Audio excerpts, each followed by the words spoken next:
You need to do that right in front of the mic. Yeah. Okay. It's a staple. It's a staple. Should I have done that right in front of my mic? You might have. You should have probably, but I don't know if the mics were on when that was going on. So it's fine. Wow. It's fine. Don't worry about it. Don't I won't. worry. Don't worry about it. About it. There's no worry. Okay. Cool. Well, so we're living through some crazy times right now. Yeah. We sure are. Everybody is. Mm-hmm. Whole world is in crisis mode, and that's something that has never happened before. Well, it's happened before. It's just not in our recent memories. Not the whole world. Yeah, Spanish flu. Well, Killed a lot of people. it did. And actually, I was reading a book. I'm pretty sure it was the Dan Carlin book. It's called like "The End Is Always Near" or something like that. Oh yeah, that's a Which- great book to read. No, I during was just this. about to say that. Which, believe me, because I was reading it just as this whole thing was starting. Not a good book to be reading. It was real weird actually, because he has a chapter on basically pandemics and plagues. Yeah. And just as this whole thing was getting going, I was like on that chapter. I was like, this is weird and eerily familiar, and I don't like it. And anyways, in that book, I'm pretty sure he said that the Spanish flu, basically they did what we are doing now with like they shut down restaurants and all gatherings Yeah. and stuff like that. And Yeah. things like that. It's just that it's not, in anybody's recent memory, and we don't really have any data from it. An interesting thing I learned about the Spanish flu the other day is that it kind of like originated or spread really quickly through the ranks of the men that were in the trenches. Yeah. But the countries that had men in trenches were shutting down all of this news because they didn't want news to get out that the soldiers were dying. Yeah. And Spain was a neutral country at that point, so they were just reporting on what was happening. Yeah. But everybody thought the virus was starting and like had come from Spain. That's why it's called the Spanish flu. But they were the only ones that were reporting it. Yeah. And actually, I think that the Spanish flu, much like, the coronavirus and COVID-19, originated actually in China. Oh, really? That's what I heard, at least. Like, so you kind of can take that with a grain of salt, because I just heard it from a friend. So I don't know where he got his information from, and I've only heard it in that one location. I've done no research on my own. So, like I said, take that with whatever it's worth to you. Fair. When I was reading about it, it sounded like it kind of started in the trenches around Europe during the time of the war, but who knows? Maybe. I don't know. Like I said, I heard that it started in China as well, but yeah. who actually knows? Yeah. Well, I'm sure we could look it up, but I don't care that much. also fair. It started somewhere. It's a thing that happened. Like, Yeah. it doesn't really matter where it started. Actually, like it didn't matter where this whole thing started. Who cares if it started in China or if it started in France or if it started in the United States? Who actually cares? Yeah. I guess actually the only reason to care would be like how we can prevent this in the future. So like how did it come about and stuff like that. Something like this would be very difficult to prevent in the future just because of how it spreads. Well, technically it wouldn't be hard to prevent because what happened is, it started in like a wet market. Do you know what a wet market is? No. It's basically just a market that is filled with live animals and stuff like that. It's a market that sells, but it's like called a wet market. But so basically why it started is because, they have all these animals of different species and they're all crammed in together. Right. So they have like bats on top of palanquins on top of whatever. Palanquin is like an armadillo kind of looking thing. Yeah, okay, I have them in my mind now. Just took me a second. Like a more ancient spiky armadillo type thing. Yeah. And I only said palanquin because that's like a hot word or whatever animal because they think that might have been responsible for it as well. But yeah, apparently it's because, these wet markets, you stack all these animals on top of each other and there's the fluids are mixing and stuff like that, and then you also have humans into the mix, and then eventually a virus basically just jumped from a bat to a human. Nobody actually ate a bat and got sick, which is like, I think, a common kind of rumor or misconception. It's like nobody ate a bat and got this. It started from like a research center. No. Okay. That's a conspiracy theory. Oh. No, they think that it basically started in a wet market, and then it's because you jam all these animals in with humans and stuff like that. So eventually a virus just made the jump from animals to humans. And that's honestly, all of our biggest pandemics are because of that. Swine flu, bird flu, all these things are from viruses that originate in animals jumping to humans because of our close relationship with domestic animals. Yeah. So. It's interesting. Yeah. It's good to know that, though, moving forward, maybe we can take some precautions in how we store animals. I don't know, store is probably the wrong word. Maybe. Sure. The problem is that, you go to countries that are poorer and they're not as well off financially, or even just that's the way they've been doing it forever. It's kind of hard to go in and be okay, you can't have these wet markets or whatever. Or, yeah. I don't know. It's kind of a weird situation, I think. Yeah. So. Whole thing is a weird situation. But yeah, it's something that we've never lived through before in our history, or I said, any recent history. But yeah, for sure. I don't know. For most of it, for me at least, I know there's a lot of people out there who are getting, laid off or stuff like that, and life is changing drastically. But for me, I'm still working and going to work and everything like that, and so life hasn't changed too drastically for me, honestly. That's fair. But procedures at your work have changed. You take more precautions when people come in and stuff we don't allow anybody into the actual building itself. It's basically curbside pickup, like most places are doing. So, nice. Yeah. That's good. Yeah, sure, I guess. I don't know. I'm pretty sure I've said it on podcasts previous, but I work in the medical industry, not frontline medical industry, but basically supplying medical supplies to facilities and surgery centers and stuff like that. And it's just kind of been interesting to be on that side of things and kind of see how the supply chain works, and how supply and demand even works, and how much that's increasing the cost of things. For packages of 50 masks, N95 masks, it's $60 right now, if not a little bit more. And it's not I'm sure somewhere down the line, it's kind of somebody's trying to profit off of it. And I would be lying if I said we weren't also profiting off of it. We also have to make money, right? But it's mostly just because the supplies right now are really hard to get. Yeah. So, because everybody wants them, right? So. Yeah. But yeah, masks, hand sanitizer, stuff like that is just, it's insane how fast we're going through it. Yeah, that makes sense. It's kind of cool, speaking of hand sanitizer, that the breweries around Calgary are actually making hand sanitizer and putting it in their cans. Yeah, because I heard the reason that there is basically a shortage of hand sanitizer is not that people can't make hand sanitizer or that there's not enough ingredients to make hand sanitizer. It's that the bottles, the lids, and basically stuff like that, the plastic components, that's what they're short on, because those come out of China.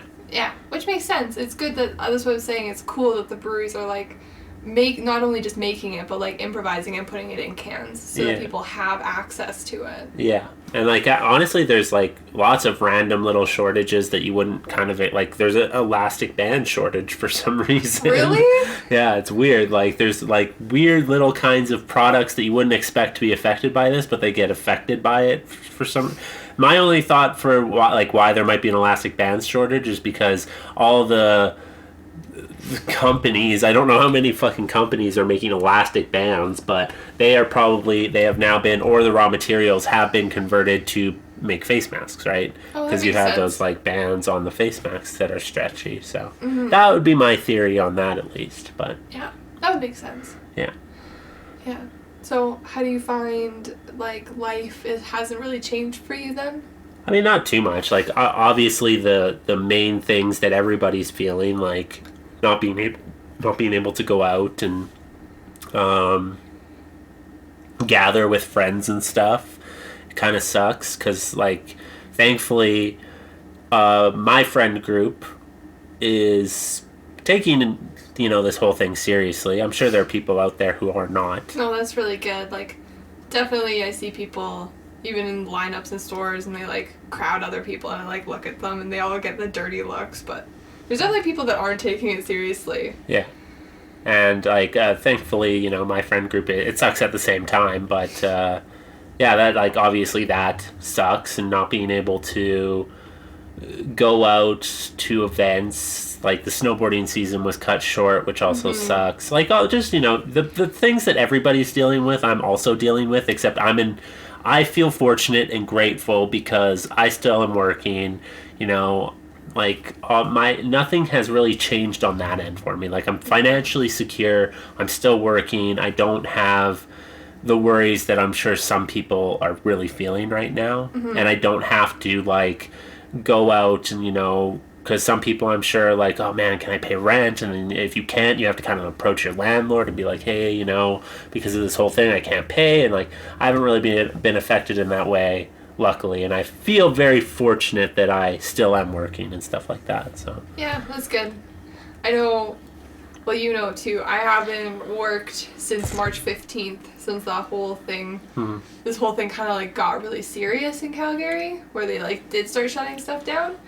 My boss immediately was like, don't come into work. She's had, like, I'm a nanny, and my boss has had some previous health complications, so she was very cautious, and she didn't want me coming in just on the off chance that, like, something would happen, right? yeah. So I've been off work for, like, a month and a half now, Yeah. which has been a whole ride Yeah. of things going on. Yeah. Yeah, I find, like, I don't know what day it is, and I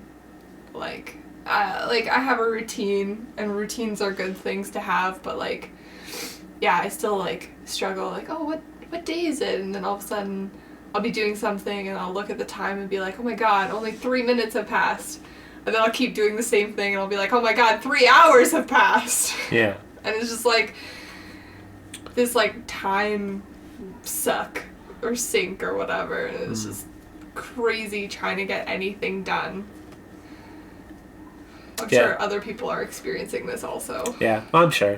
There's a lot of things that a lot of different people are experiencing right now, but like, it is weird to be taken out of your routine.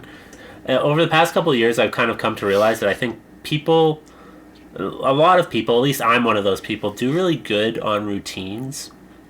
It's nice to have a good solid routine, like, this is what I'm doing this day and blah blah blah, and because it also gives you less kind of mental space to kind of just fuck off, you know what I mean? If you set a routine and you're like, at this time this is what I do, and you can make that a routine, it kind of gives you a better chance of A, doing that thing, and B, it kind of frees up the mental space of you being like, okay, well, like, when am I going to make time for X or whatever, you know what I mean? I also think it helps a lot, like, if you have a routine, like, okay, every day at this time I'm going to learn something new, or I'm going to study this thing or whatever, right?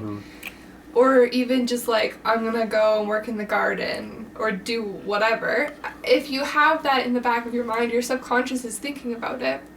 And so you'll come up with new ideas and stuff, and like, you'll kind of like, I don't know, I find like, if I'm like, okay, so like, I work out, I get up in the morning and I do like 10 minutes of like jumping jacks and sit-ups and push-ups and whatever, right? The first couple of days were really difficult because I had to think about what I was doing. But then after that, when I would get up, my subconscious would kind of just like take over, and I'd be like, oh, I'm just doing this thing, and I could think about other things. Sure. I mean, Yeah, that's like with anything though. Like the better you get at it, the less you think about it. Like and when you get good at anything, that's kind of Well, it's not how it even like is. getting good at something. That's not what I'm It talking is. about. It I'm is talking getting about good at like something. if you have a routine and you have a thing that you do every day, Yeah. then it kind of frees up your mind, like what you were saying. Yeah, I know. I know what you're saying. I do. I know. I'm just saying it's getting good at something. It's getting good at that routine. Yeah, but like it frees up your brain to like think about other things during that. I know what you mean. Yes.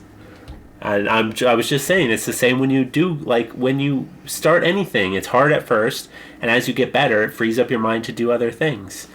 Like any activity is like that. Anything getting like at first you really have to think about what you're doing. You really have to concentrate on what you're doing. But as you get better or as you do it more often, then you don't. It's just kind of like your mind takes over or whatever. And like what I'm kind of trying to say is it's not that you can think about it, it's just that you don't have to think about it in the way like like when am I going to find time to work out? You're like, no, I don't have to worry about that or think about that. It's just I do it at this time. Yeah, that's what I'm saying. It like frees up your brain. Yeah. Yeah, we're both saying the same thing. I understand that. Okay.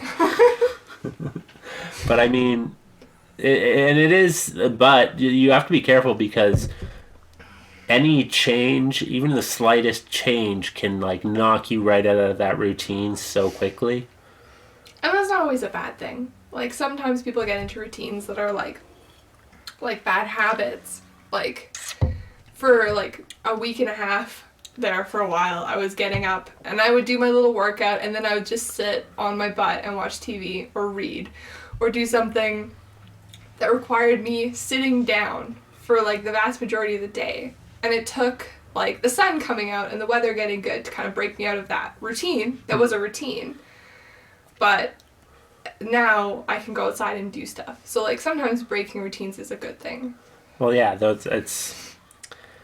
I'm talking about healthy routines. That's what I mean when I say routines. I'm not like obviously promoting bad routines. Like I'm not saying, oh yeah, no, if you have a routine of drinking every night, that's a good one to have and it takes your mind off of when you're going to be drinking. Like obviously that's not the case. When I talk about routines, I'm talking about healthy routines, routines of even just like going to work at the same time every day, I find very beneficial because my morning routine, I was actually doing really well. I was getting up.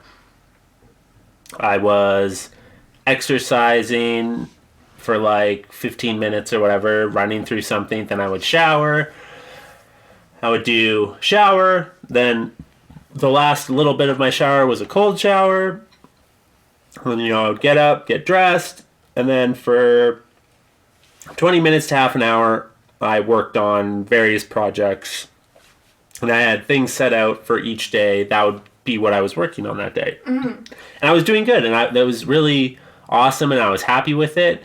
But, like, as soon as something changed, so what changed is, like, my work schedule isn't as solid as it was. It's not 5 days a week anymore. It's kind of, like, on and off a little bit. Yeah. That knocked me right out of that routine, and it's kind of been hard to get back into it. And another example of that is just over like Christmas break and stuff. Mm-hmm. It like knocks you out of that routine, and it's hard to get. It took me almost a month to get back into my routine after Christmas break. Yeah, that's something that I've been struggling with, like being home all the time. Like, when I was working, I would have, okay, I'm going to work 5 days a week, so this is my routine for these 5 days, and this is my routine for the 2 days that I have off generally. Mm-hmm. But like kind of being knocked out of that, the 2 days that I used to have off, I used to kind of just do whatever and drink and watch TV and sit on my butt. Yeah. And that became my routine for all of the days. Yeah. And it was something I really struggled with for a long time, for a couple of weeks, is actually like getting into healthier routines. Yeah. And it is something that's very difficult to do, especially with everything that's going on, because people are dealing with like brand new emotions. Like we're feeling, for lack of a better word, grief over things that we've lost. Like we can't hang out with friends, we can't go to events, we can't see family in lots of cases. So we're feeling this like weird sense of like grief or loss, and like our mental states are all over the place because we don't really know what to do with ourselves, a lot of people, at least me. And so like finding a healthy routine and getting into that is really difficult, and I still find myself struggling days like today even. Like I mostly sat on my butt today. I did do work. I did do the things that I set out for myself to do, but I did them begrudgingly. I didn't want to do them. Well, that's always going to be the case, though. You're never always just going to be like, yeah, fuck yeah, routines, woo! Yeah, it's always... but like... The thing with routines and discipline and being like a productive human being is you got to do the things that you don't want to do. Yeah, but I'm saying is like getting into healthy routines is often hard, like way harder than you'd expect it to be. Like even things that I like doing, like I like going outside and gardening and doing yard work. I like that.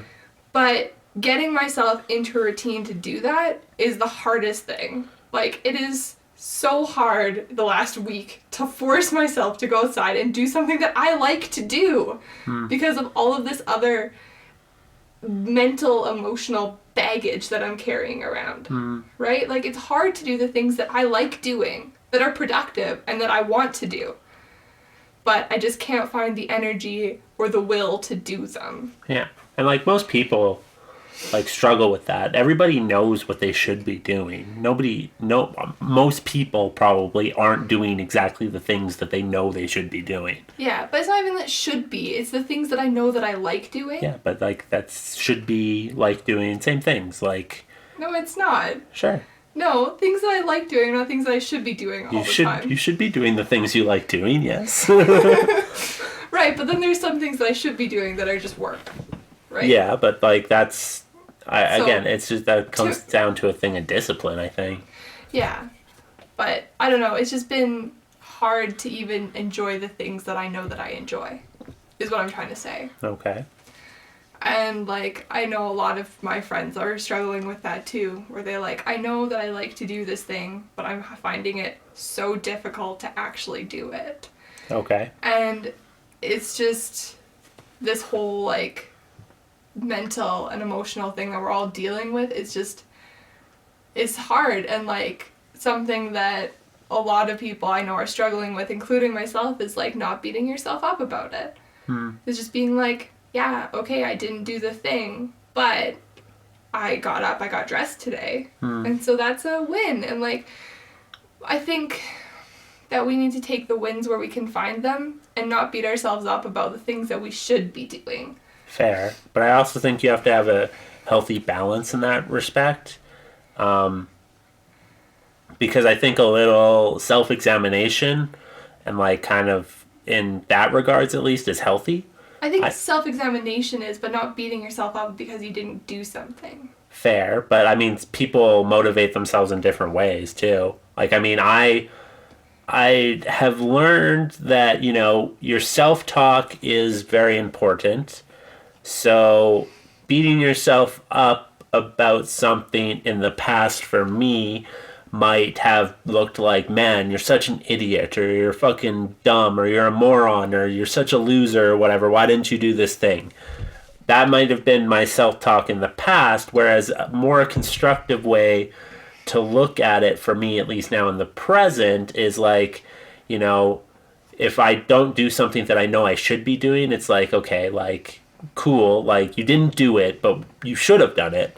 Why didn't you do it? Instead of, you know, instantly attacking myself for not doing something, I now look at like why I didn't do it and how I can progress in the future with doing it, and also like kind of examine like, you know, I am a little bit more lenient with myself, but I'm not too lenient. Like I said, there's a balance that you need to kind of have. I think that there's normally a balance that you should have, but in the times we're living in today, I think that we need to be way more kind to ourselves than we normally are. And I think that self-talk thing is important. It's important to be kind to yourself and be like, why didn't I do this? And if your answer is like, I didn't have the energy, or I just didn't feel like it, you know, that's okay. And especially for the times we're living in, is like, is crazy, and people don't know how to feel, and they don't know how to act, and it just gets worse if you're gonna say, I didn't do this thing, and then be like, well, I just felt like I couldn't do it, and then you feel bad, right? Yeah, I mean, like, I don't know. Different strokes for different folks, you know. Some people motivate themselves differently. Yeah, but you're working, right? So it's different for you. Yeah, sure. So, like, you're not sitting at home all day being like, oh, I should do this thing, I should do this thing. And actually, an interesting article I read recently was talking about executive dysfunction. And it's this thing that a lot of people are dealing with that have never had to deal with this before. And it's this thought process that you kind of get stuck in. It's like a loop where, and like I'm probably explaining this very poorly, but where you think, oh, I need to do laundry, I should go do laundry. And then you sit there and you think, I need to do laundry, I should go do laundry. And you just don't do it because of whatever reason. Most of the time it's just like a mental block in your head. Mm-hmm. And there's ways of dealing with that, and I encourage anybody that feels that way to look them up. But like one of the ways I find I deal with that, if I'm thinking like, oh, I should really do this thing today, I should really do this thing today, and I've had this thought on and off for like 2 hours, and then all of a sudden something in my head clicks and I'm like, okay, I haven't done this thing today, and I've had 2 hours to do this thing today, and I've just been sitting here reading or watching TV or whatever. So like, why haven't I done this thing? Yeah. And most of the time it's just because it's in my head, there's just like this block, and it's just like this huge wall, and I just can't get past it. And for me, breaking it down is easier. So I think, okay, I need to do laundry today. Laundry to me is like this huge mental task, and like it's this wall in my head. So I think, okay, I'll go downstairs and I'll sort the laundry, and then I'll see how I feel. So I go down and I sort the laundry, and I was like, okay, well that wasn't too bad. So I'm just going to throw one load in, and that way one load will be done, right? And even if I don't fold it today or whatever, it's fine, I have tomorrow. Yeah. But breaking it down into these tasks. Small attainable goals. Yeah, and like forgiving yourself if you don't get past the first step. Yeah. So for me, like if I went down and sorted the laundry, that is a goal achieved. And I think that it's important to recognize those small goals for yourself. Small attainable goals. There's like loads of work, you know, basically citing the benefits of small attainable goals. And the reason is because now you have a win, right? Instead of it just being a huge loss, you did something and it's a win. You can be like, at least I did that. And yeah, that's beneficial for anything. I think when people generally are setting goals, their goals are huge, and they don't, and I say they like it's like everybody else but me, but like obviously I'm guilty too, but people don't, you know, they set these large, huge goals, and it's really hard to see the end of it. You know, you have to do so many things to work towards it, you know, whether it be, I want to lose 50 pounds, or I want to be in this job by the time I'm this, or whatever, you know what I mean? Or I should be doing this by the time I'm 30 or something like that. And people don't often kind of break that down into the small attainable steps that it takes to get to that thing. And I think really, at least what's been beneficial for me is to have kind of like a large overarching thing of like kind of what I want to work towards, but also then to break it down into what I need to do to make it to that place, and then celebrate the wins as they come. Yeah. Yeah. Something that I really struggled with, especially the first like 2 weeks, was like even getting out of bed. Like getting out of bed was this huge task for me. And so the first couple weeks that this whole thing went down, it was in March, and if I got out of bed and got dressed into different clothes than I was wearing, it didn't have to be jeans or anything, but different clothes than what I wore to bed, and brushed my teeth, that was a huge win for me. Even if I spent the rest of the day doing nothing, I had that win. And like having that win carried me forward, and I was like, okay, I've done this. That's huge today.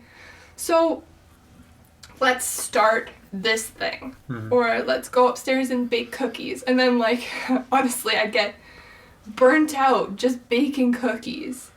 So I would just make them into squares or something. But, like, just having those, like, tiny steps and celebrating every single step is hugely beneficial, especially for people struggling with, like, depression or executive dysfunction or something, that, like, where you have those, like, mental blockages that it's just, like, this giant hurdle that you can't get past. Yeah. And I also think that it's, like, yes, it's okay to have the days where you don't do anything and but it's also, you also have to realize that when you're just making excuses for yourself, do you know what I mean? Because there's also that. Your mind plays tricks on you. You have to have, like fortitude of mind to realize when you're just making excuses. Yeah. And that's different from, like, physically not being able to do something, or you're just drained or burnt out or whatever. But then there's also those times when you're giving yourself an out when you really shouldn't be. You know what I mean? Yeah. And I think it's you just kind of need to be aware of that, and kind of need to be aware and recognize when you are doing that, because your mind is fucking, it's not on your side, it's against you. Most of the time your mind is fucking against you, and it'll be like, okay, yeah, we gotta go work out, we should work out, and then your mind's like, but sitting on the couch feels good. And you're like, you're right, but, like, no, we should work out. But, like, there's that new show on Netflix. It'd be really cool to just watch it and sit on the couch, wouldn't it? You're like, yeah. But no, fuck, we got, like, you know what I mean? Like, it's this constant battle with your goddamn fucking mind. Yeah. And it's never ending, and it's weird because, like, how can you have those two contradicting thoughts in your head at the same time, knowing exactly what you need to do while still being like, but I just want to sit on the couch? It's weird. It's just like, consciousness is fucking weird, man. Yeah. Yeah. No, that definitely happens. That's not exactly what I'm getting at. It's, like, more of, like, the mental blocks that I was kind of talking about, but... Yeah, and I know. I'm just saying, you just need to be aware of, like, when you are making excuses. Oh, for sure. Because sometimes that happens. Like, sometimes you are just making an excuse. Oh, yeah. Today, I sat on my butt all day. Well, not all day. I did some work, but, like, I kept looking outside and being like, oh, I'll go outside when it's sunny. I'll go outside when it's sunny. But, like, it was cloudy all day, and then I opened the door to let the cat in, and I was like, oh, it is so warm outside. I totally could have gone outside without the sun being out. But I didn't. I was just making excuses. Yeah, it's easy to make excuses, because I don't know why you have this force in your body that doesn't want the best for you for some reason, but I think it thinks it's the best for you. But it's not. It's like, the couch is comfy, therefore it's the best for you. But then there's this part of your brain that's like, but no, because I want to go work out because it makes me feel better. It makes me healthier. I think it's maybe, I don't know if it's maybe the two parts of our, like, because there's different parts of our brain. Like, you know, there's, like, the reptile brain, the mammal brain, and the monkey brain or whatever. But, like, there's three distinct parts that kind of grew over top of each other. But, like, maybe it's the different parts of your brain battling with one another. But I think it's just basically recognizing, giving up short-term satisfaction for, like, long-term gain. Do you know what I mean? Mm-hmm. So, like, working out would be a perfect example. Like, yeah, it's uncomfortable in the moment, but in the long run, it benefits you. Or, like, saving money. Like, fuck, it sucks to save money and I can't go do that cool thing that I want to do, but in the long term it benefits you. You know what I mean? And that's, like, what makes us uniquely human. Maybe not entirely, because I'm sure some animals kind of maybe do that, but it's the fact that we can, like, plan for the future. Well, like, ants do that. Okay. I hate ants. But they do that. Yes, but I don't know if it's to the extent that humans do it. No, do you know I don't think But we also don't know, because we can't study ants to the way that we would like, I'm sure, but yeah, they, like, gather food for winter, and they'll, like, sacrifice members of their society and stuff like that. Like, gathering food for winter, I don't know if it's maybe it's an example, but, like, I'm sure, like, lots of animals gather food for winter, or... Yeah, I guess. But it's like not eating that food, like, it's, like, when animals are gathering food for winter, it's like a surplus, you know what I mean? But it's like, as a human, we could have a finite resort. Like, perfect example, I think, is if you give a dog food, it's going to eat it type thing. Whereas, like, as a human, if we know that we're not going to have food for the next week and somebody gives us food, we might spread it out a little bit. You know what I mean? Whereas a dog, if you give it food and it can't know that it's not going to have food for the next week because its brain doesn't work like that, but it's just going to eat it. Yeah. I think most animals will just eat it if it's hungry. Do you know what I mean? No, that's Whereas a human might be like, it has the forward planning to be like, yes, I'm hungry right now, so maybe I'll only eat half of it or something like that, and I'll save the rest of it or something like that. Yeah. So. Yeah. I think that might be almost a uniquely human thing. I can't think of any animal examples. Maybe I will later. Yeah. But I can't think of any now. I think animals that plan for like winter and stuff is because they have food in the present. Mm-hmm. Do you know what I mean? Yeah. So they're not hungry. Right. Whereas humans, we can still plan for that even if we are hungry to an extent. But anyways. That's interesting. Yeah. Humans are weird. Humans are weird. One of my favorite threads on Tumblr, or like tag on Tumblr that I follow, is called Space Orcs, or Humans in Space. Anyways, both of those tags are amazing. But basically, it's these wonderful little short stories or like blurbs about like, what if humans went to space and we were like the death species, and people are like, and all of these other species grew up in these like perfect conditions, right? And humans have these temperatures from -40 to +40 that we can survive in comfortably-ish, right? And so all these species are like, what the heck? These humans are crazy. They're like death species. They like eat anything. They eat all of this stuff, and like certain species can only eat like this or that or whatever. And or the opposite, or like, what if we go to space and like we're like the tiniest little things and like we're so like fragile and stuff. And just like reading these stories about how weird humans can be is hilarious. Yeah. Like most plants, a lot of plants that we eat developed, or like that we find delicious, developed their deliciousness for being a defense against being eaten by animals. Like coffee beans developed their like coffee flavor, I don't remember what the specific chemical is called, to stop being eaten by animals. And humans come along and they're like, this is delicious. Oh, caffeine. Sorry. That was so obvious. I didn't remember caffeine. I'm sorry. That was so obvious. Yeah. Coffee plants develop like caffeine so animals wouldn't eat them. Yeah. And then humans come along. We're like, this is delicious. Same with like...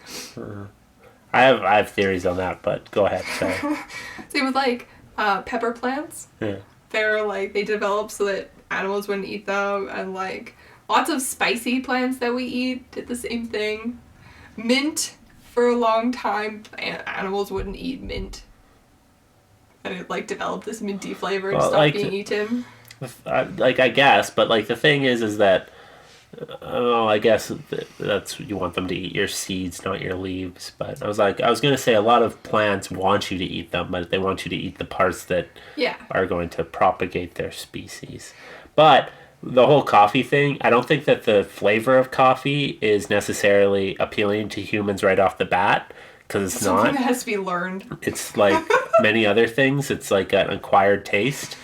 But I think the reason it turns into a good taste is because it's a fucking drug. Yep. And you're like, man, I like the way this feels. Oh, the taste is pretty good now, too. It's the same with beer. The first time, I don't think there's a person out there, the first time they drank beer, they were like, fuck yeah, this is awesome. Yeah, that's totally fair. I didn't like beer for a long time. Yeah, I don't think anybody likes, I don't know. If you're a person out there and the very first time you had a beer, you were like, fuck yeah, this is awesome, then please email us or send a message. Just contact me, because I want to know, and why, like, and what's your relationship to beer now? Because like, man, beer is so weird. Because the first time, like, obviously, the first time I had a beer, I was like, this is fucking gross.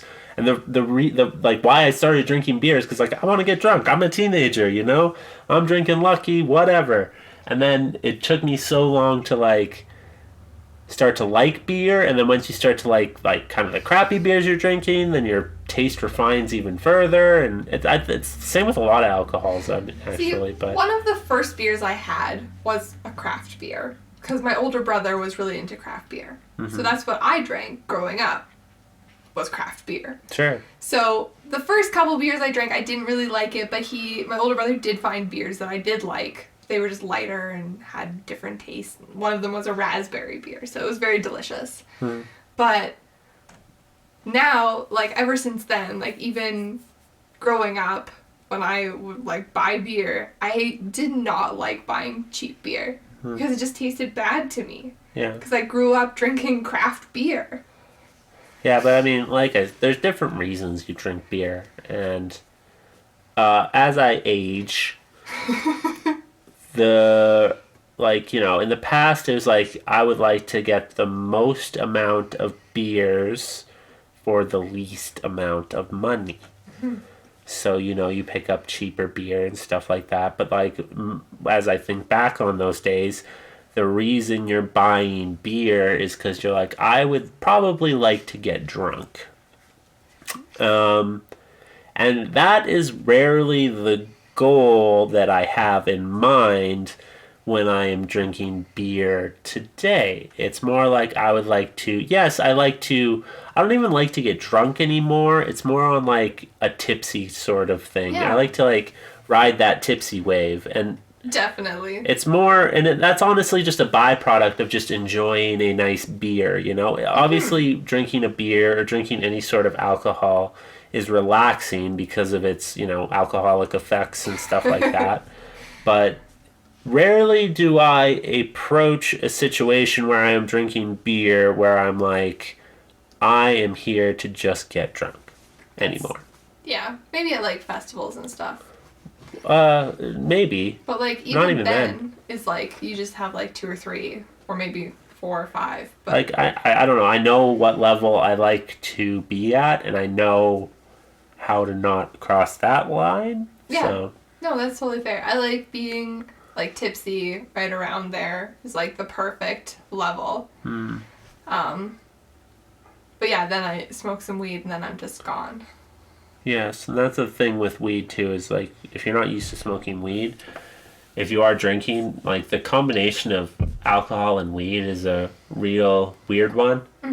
It like amplifies each other, and I don't know why. I'm sure there's some science behind it, but like I just remember in the days, we would go out for a couple beers on a weeknight. This is like 2 or 3 years ago, and the roommate I was living with, we would go out for 2 or 3 beers, and we would come home and we would usually smoke weed.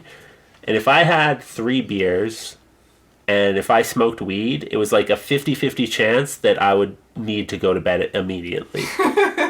Like 50-50 for sure. Sometimes it would just be like, smoke weed, I'm good for like 5 minutes, and then everything starts spinning. I'm like, I need to go to bed right now. Like, it just like the combination of that just like amplifies each other, and you gotta be careful with that.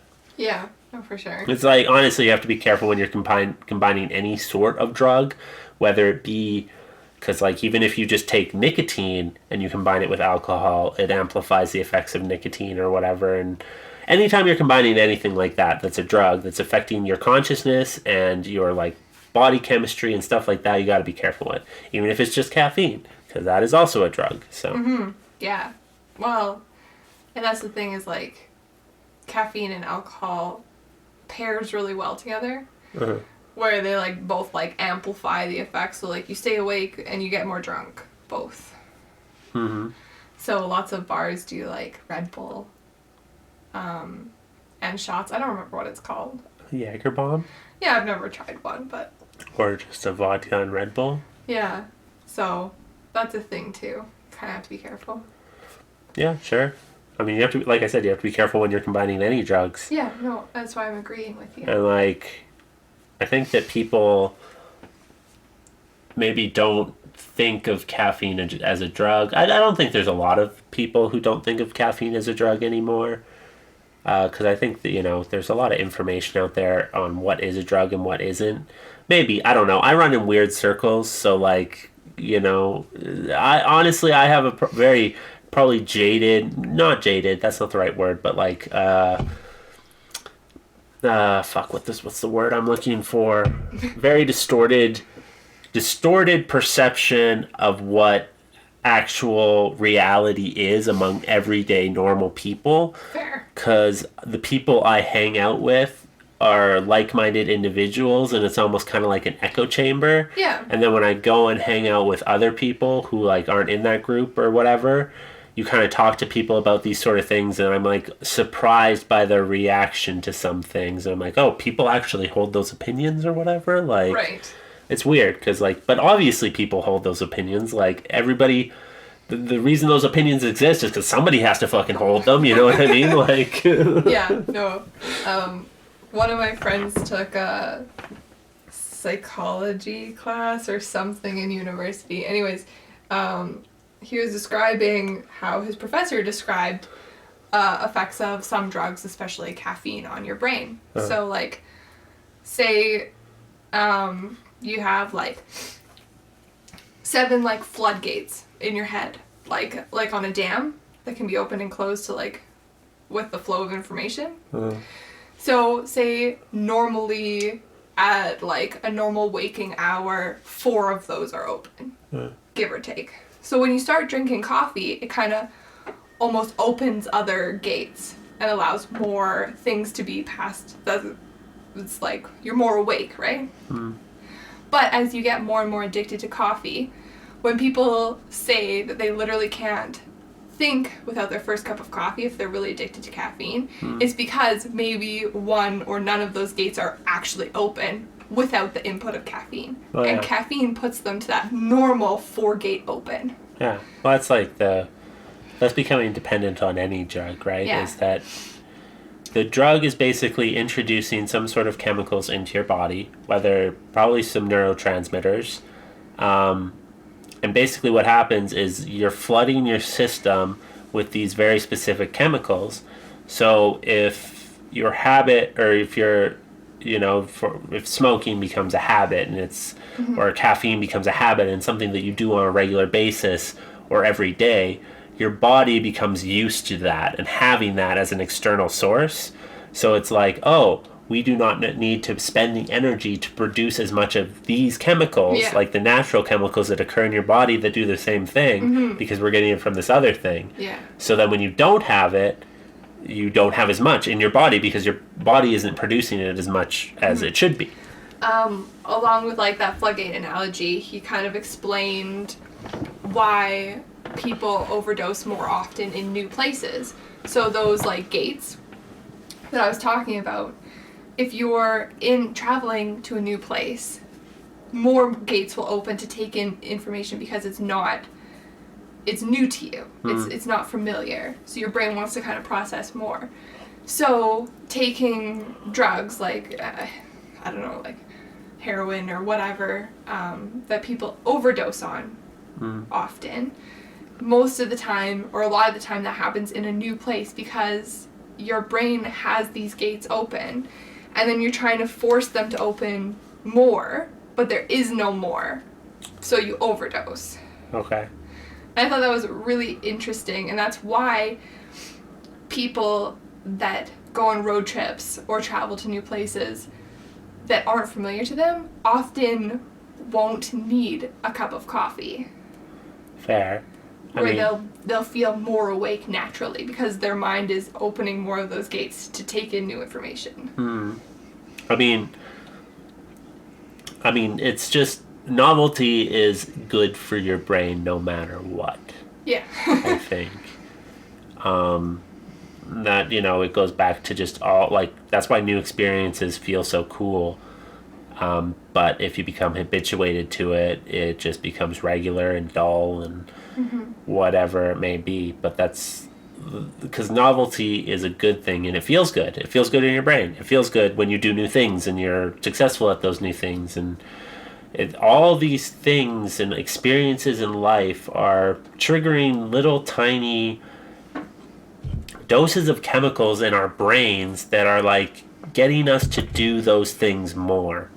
So whether it be, drugs or like, you can become addicted to anything. You can become addicted to travel. You can become addicted to food. You can become addicted to sex. You can become addicted to anything that feels good, because things that feel good have you're getting a little dopamine hit. And it's like rewarding you, right? Yeah. It's strange. Like even just like you get a dopamine hit when you open a door correctly. Like if a door says pull and you pull it and it opens, you get a little dopamine hit to be like, woo! Whereas if the opposite happens and the door doesn't open, it doesn't give you the same effect, which is interesting to me. Like there's just, you get these little hits of basically brain drugs anytime something that you think is supposed to happen happens. When things go good for you, and I guess that's maybe kind of circling back, maybe that's why routines are so beneficial too, because it's something that you're expecting to happen and it happens, so you probably get a little woo. Mm-hmm. But why they're so hard to get to in the first place is because you don't get that, so you don't feel like you're doing anything. Yeah.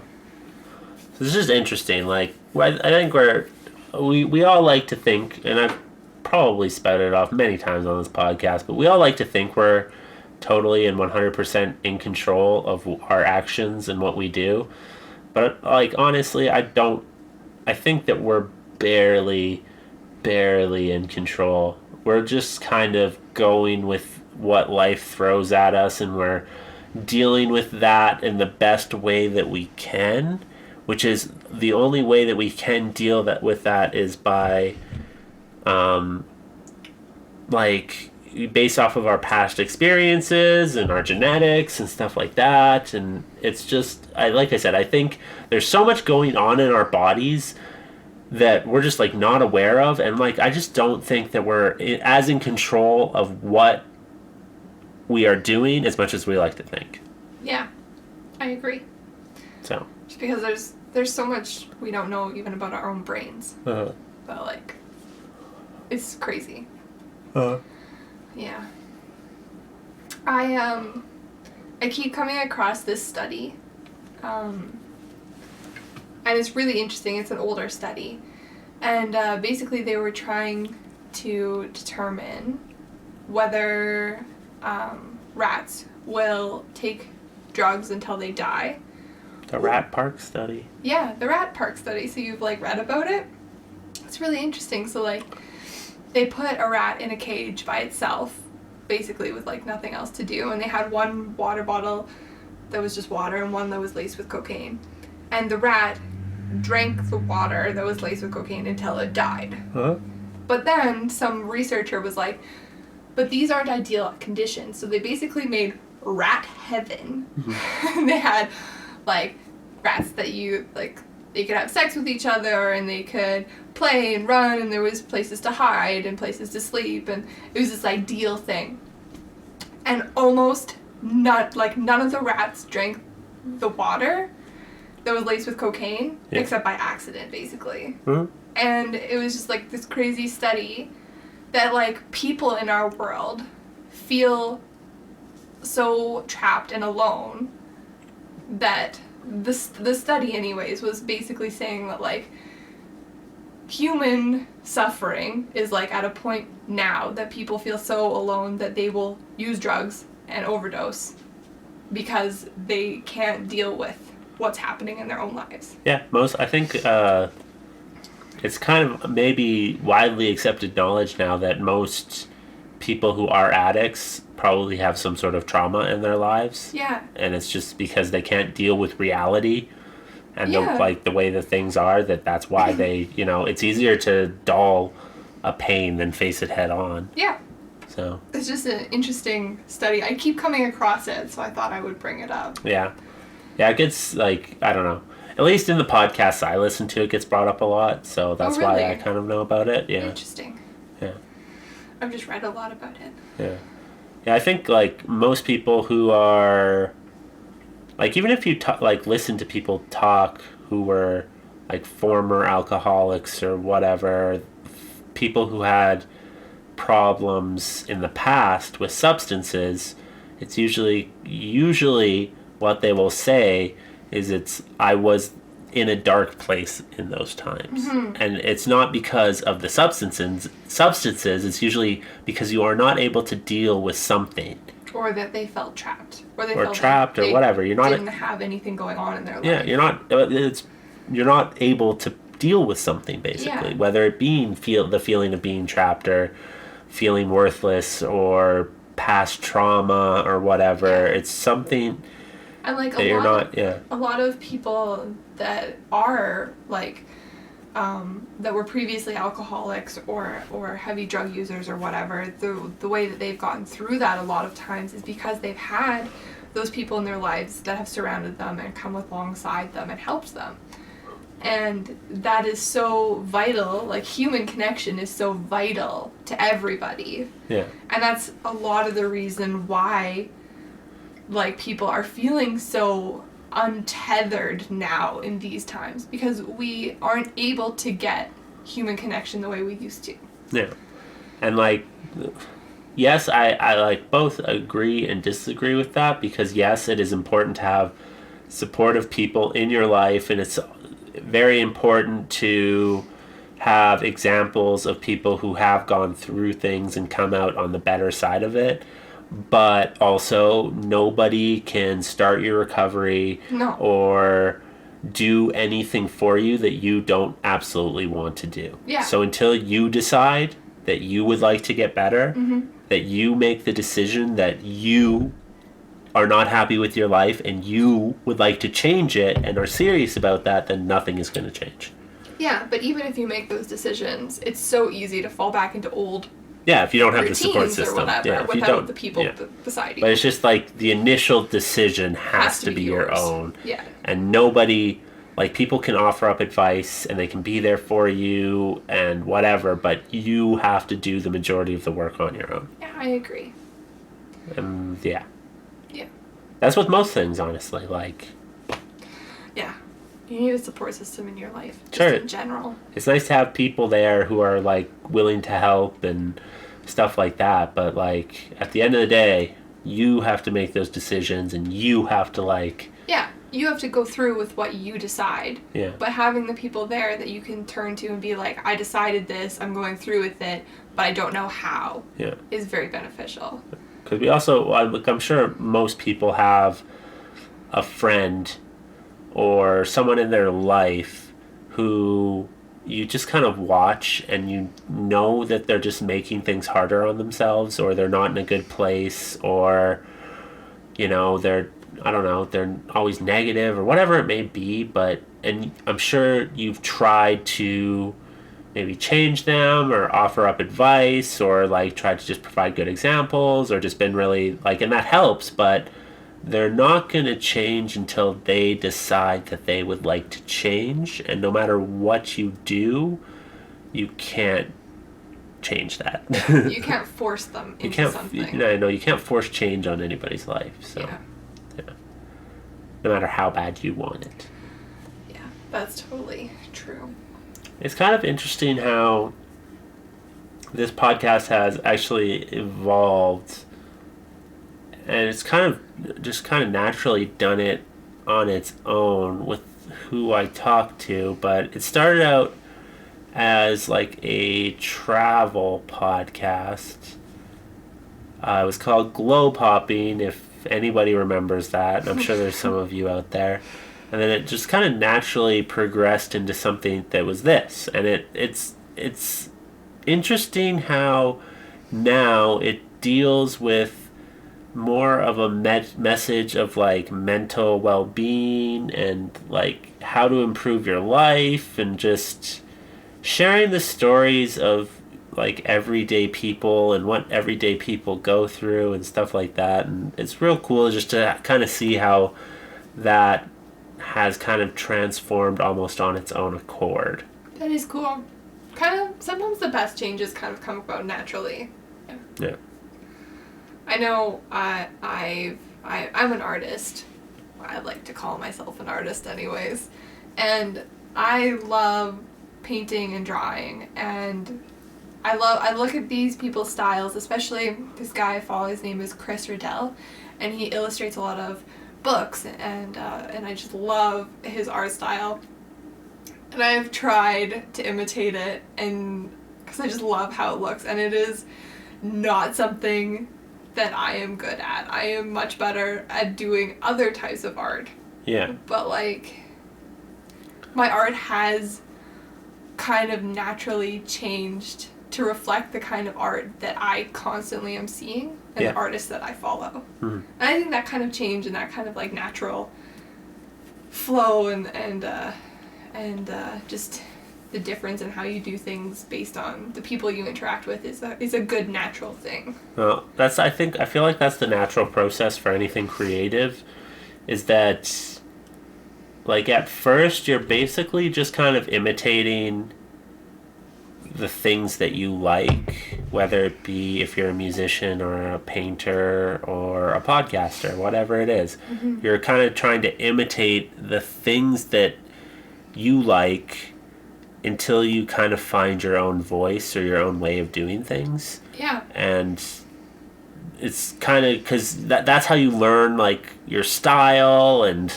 stuff like that, and like what you really kind of have to offer that's unique. And I think like because I talk to a lot of musicians on my other podcast, Groove Talk, and like you can kind of see that journey in them, is that at first a lot of people start out playing the things that, like, the music they like, you know, like their idols. Like, you know, if you're really into classic rock, your music tends to have like an edge of classic rock to it or whatever. And then as you become more confident in your abilities and you kind of have a better idea of how to do things and you start kind of thinking about it less, it kind of goes back to, again, what we were talking about before. You just have more like mental capacity and just more confidence, really, to kind of add your own flair to it, and it becomes unique in that way. Yeah, I so agree. It's kind of an amalgamation of what you idolize, and then you kind of take that as a starting thing, and then you run with it until you kind of have your own unique thing. Yeah. No, that's definitely true, I think, for a lot of art and creative stuff. Mm. Yeah, it's interesting even to look back and see what kind of art and stuff I liked as a kid, and the drawings and stuff that I did as a child, and being like, I was trying so hard to perfectly imitate this or that or whatever, and like looking back and being like, well, at the time being like, oh, I'm not happy with this at all, but like looking back now, I can kind of see my own style coming through some of these drawings that I was trying to perfectly imitate. Yeah.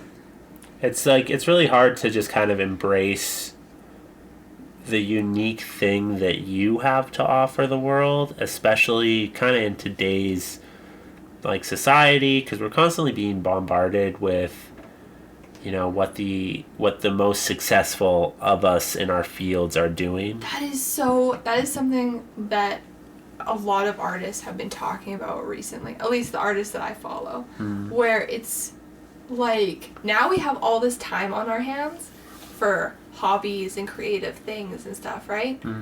But a lot of people aren't really embracing that, because they aren't, like, so many people's relatives and stuff are like, well, you're not going to make it big as an artist, so why would you try? Yeah. And you're not going to make money doing this, so why would you try? That's a silly way to look at anything.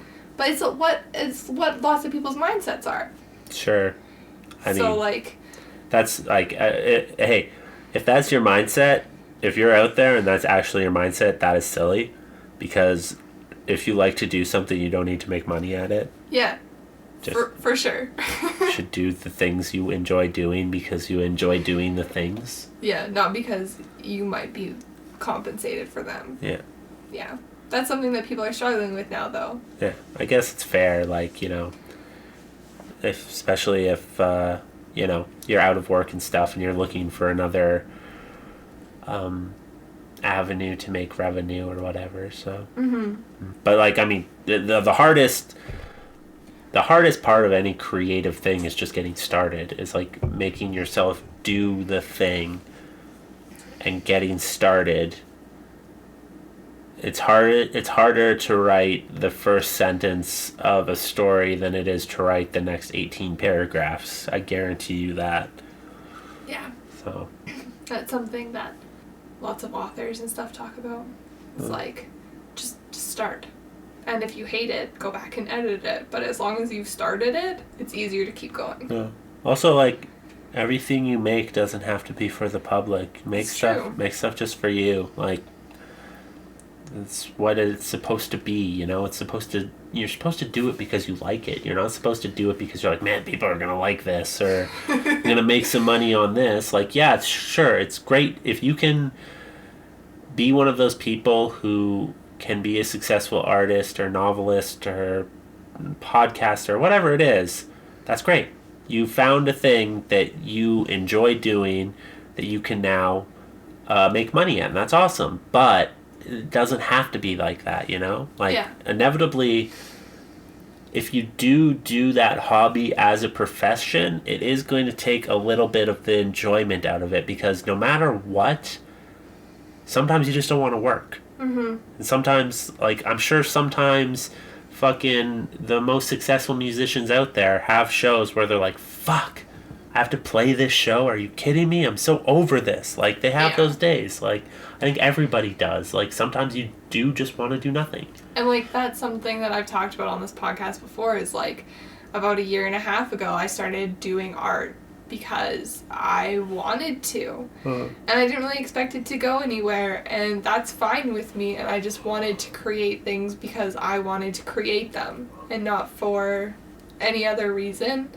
And then at Christmas, I gave you some paintings, and your sister-in-law was immediately like, I want to commission you to do this. And I was like, what? I can actually have money to do the things I love doing? And it was like this crazy revelation. And I, like, actually talked with her a lot, trying to figure out what I could charge, because I did not know at all how to even approach that, because it's not something I even thought of. So it's just making art because I wanted to, because I liked painting, because I saw a certain thing and being like, oh, how does these colors work together to create this effect? And, like, that's how my brain started working.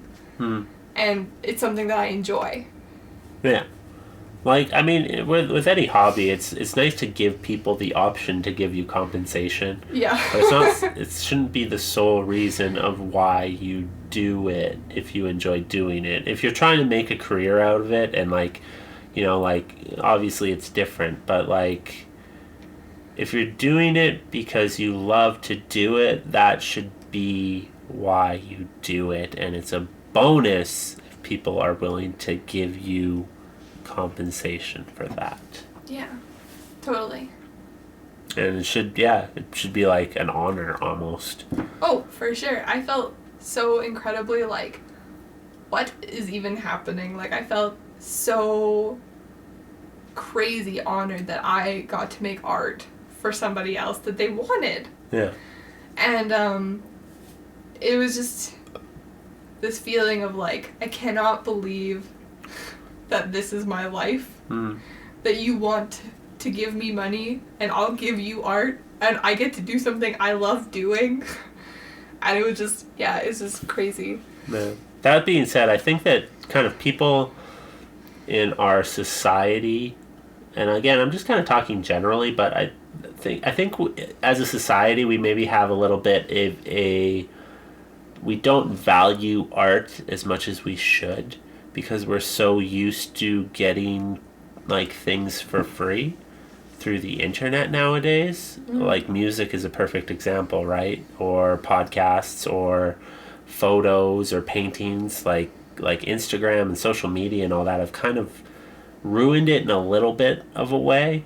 Music for sure, because lots of people they expect to just get music for free now, because you can get it through a streaming service or something like that, or you can find it online, and people don't really tend to pay for music as much anymore. And that, you know, people should be compensated. Like, you shouldn't, I don't know, it's a weird thing. Like, yes, people need to do it because they enjoy doing it, but if you enjoy it, you should compensate those people. You know, it's and like things like Instagram, they kind of take a little bit of like the magic of seeing a really cool painting away because you saw it on Instagram or something like that. Or I don't know, I just think there's so much free content out there now that it's kind of devaluing art a little bit.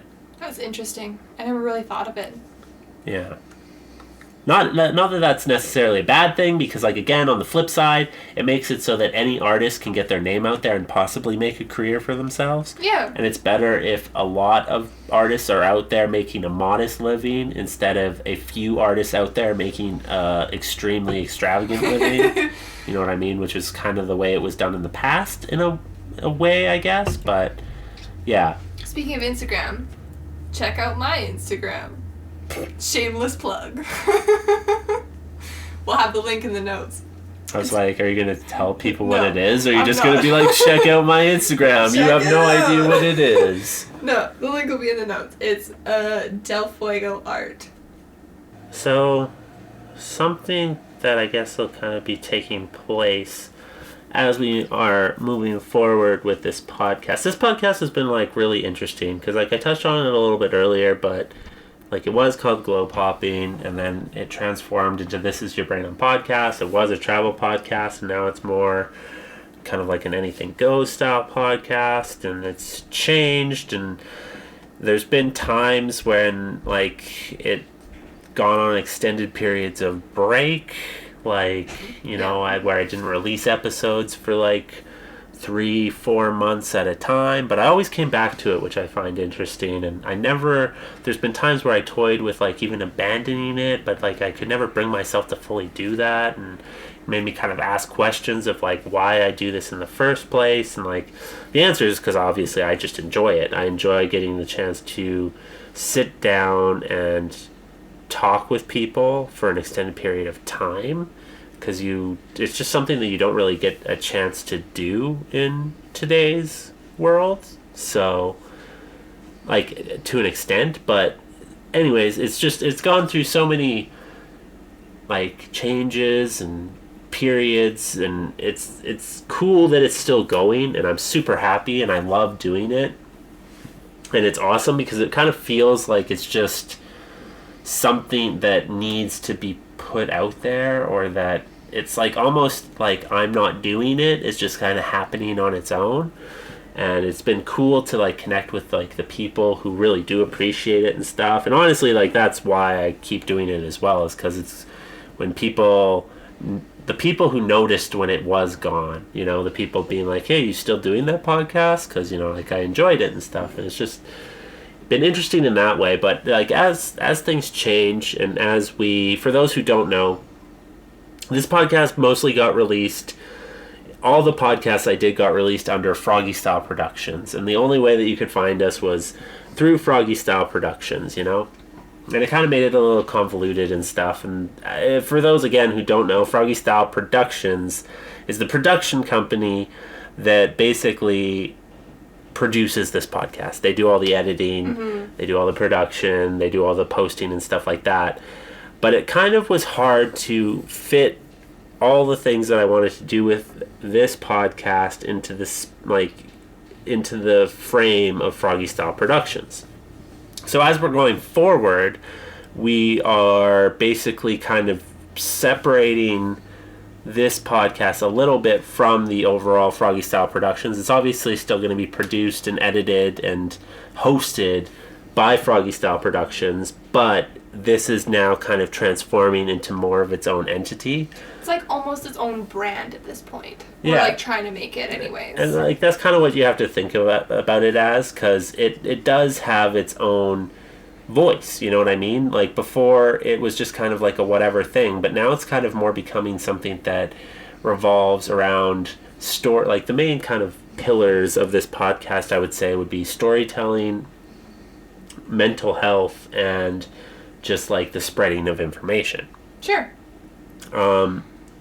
And that being said, so that's why we're kind of taking it and giving its own voice online. So now, you know, there's social media completely dedicated to This Is Your Brain on podcasts, and all of this supplementary content, because there is a lot of supplementary content that goes along with these podcasts. You know, there's at least for this one, there's short stories, there's podcast recommendations and reviews and stuff like that. Anyways, all of that supplementary content will now be under all that stuff that was kind of hard to find a home for on FrogE Style Productions will now have its own voice online on This Is Your Brain on podcast. So that being said, you know, there is a, you know, Facebook page and Instagram dedicated to This Is Your Brain on podcast. It has its own basically online presence. And going forward, we are going to, you know, continue having these conversations because A, I enjoy them, and B, I think they are valuable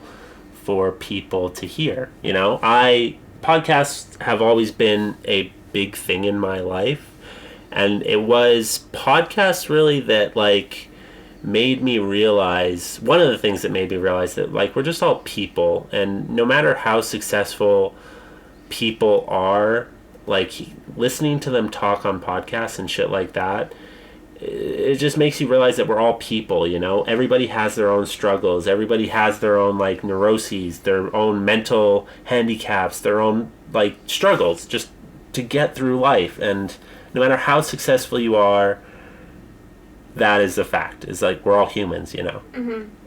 Actually, something cool that This Is Your Brain on podcast is doing that I thought was really cool is we're going to start selling t-shirts, but the profits are going to go mostly towards mental health awareness. Yeah, so that's another thing that I guess we can announce now is This Is Your Brain on podcast has its own branded t-shirts now, and all of the proceeds for the month of May will be going towards mental health advocacy, basically. Yeah, which is really cool. I really like that idea. It's something I'm really, really into. Yeah, so, yeah, if you would like to donate to that cause, I guess, you can find the t-shirts online at fsproductions.ca, just in the store tab, or just hit us up on the social media, Facebook or Instagram, This Is Your Brain on podcast, and you can send us a direct message, and you can also order it that way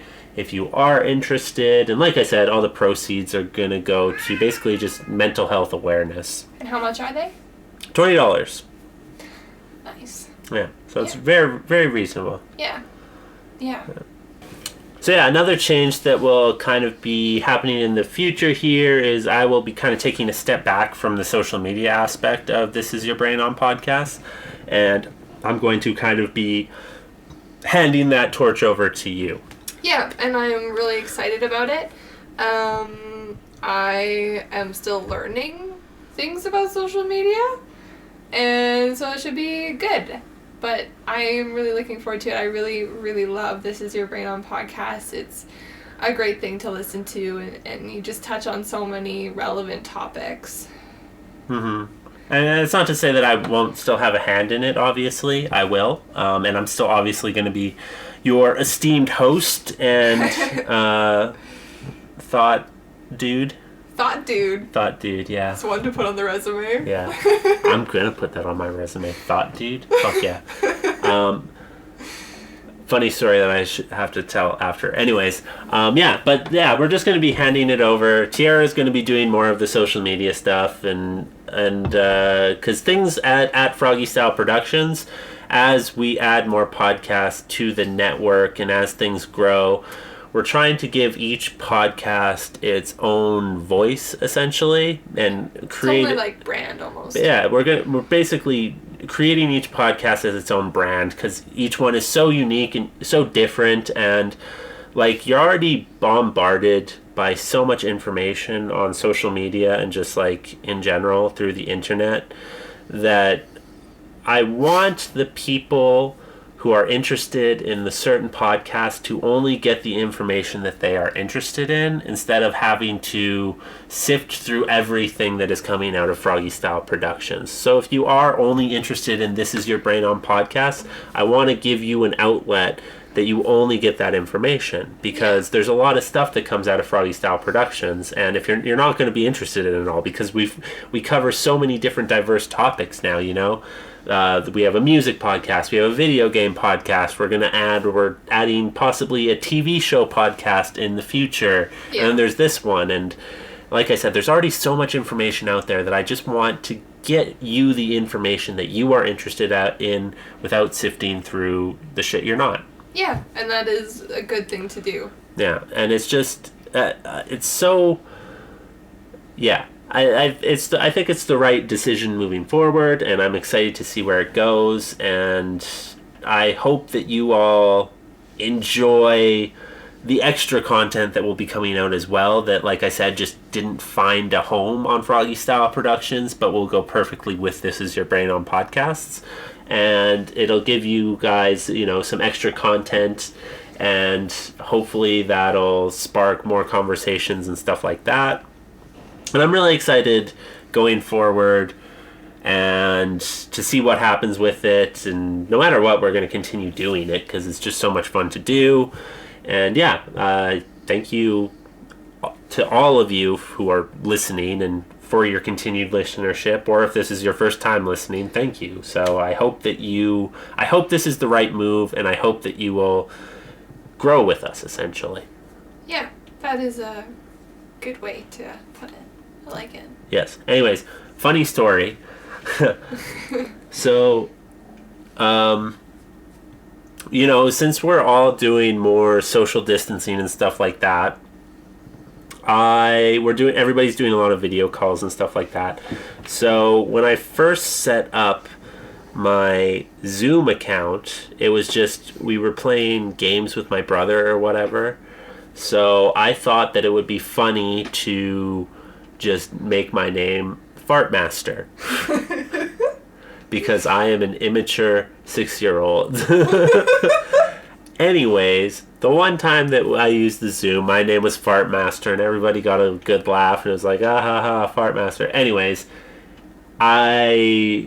last week, I went to go into a meeting with something that was a little bit more professional, and I pop up into the meeting, and my thing says Fartmaster, and I'm like, oh god. And everybody else is just like, and I'm like, who's Fartmaster? I'm like frantically in the settings trying to change my name because I forgot that I'd called myself Fartmaster because, like I said, I'm a 6-year-old, but so I thought that was funny. Yeah, it's a learning curve for everybody. Yeah, so that's a good pro tip. Be more professional in your life, because sometimes that shit happens. Yeah. Sometimes your personal life spills into your professional, and you're like, whoops. Yeah. So I thought that was a funny story. Yeah. Yep. So I don't know. Is there any kind of final things you want to say, or? I think something that I think is really important is just to be kind to yourself. You know, like, don't make excuses, but at the same time, if you don't do something, you just don't do it. It's whatever. Like, just be kind and gentle towards yourself, because we're all going through this huge period of, like, unknown, transitional kind of growth. And nobody really knows what the future is going to bring. And it's scary and it's difficult. And I think that we could all use a little bit more kindness in our life, even if it's just us giving it to ourselves. Yeah. That's good advice. I mean, yeah, don't be too hard on yourself. Don't beat yourself up for not being one of those people who has, you know, picked up a new hobby and is excelling at it currently, and with the time that they have. I mean, if you're just able to survive, you know, keep your mental health in order, I think that is a win. Yeah. So I think that it's good to recognize that win and keep striving to be the best person that you can possibly be. Because I think that is kind of all what we're doing here, or that at least that's all what we should be doing, and it feels good to do that. Yeah, I agree. So yeah. anyways, thank you all for listening, and thank you to Tierra for being on the podcast again. And hopefully you follow us going forward. Like I said, you'll be able to find This Is Your Brain on Podcasts on Facebook and Instagram for now, and maybe some different social media sites later, but right now we're just kind of focusing on those two. So thanks for listening. All the links are in the episode notes, and have a great day.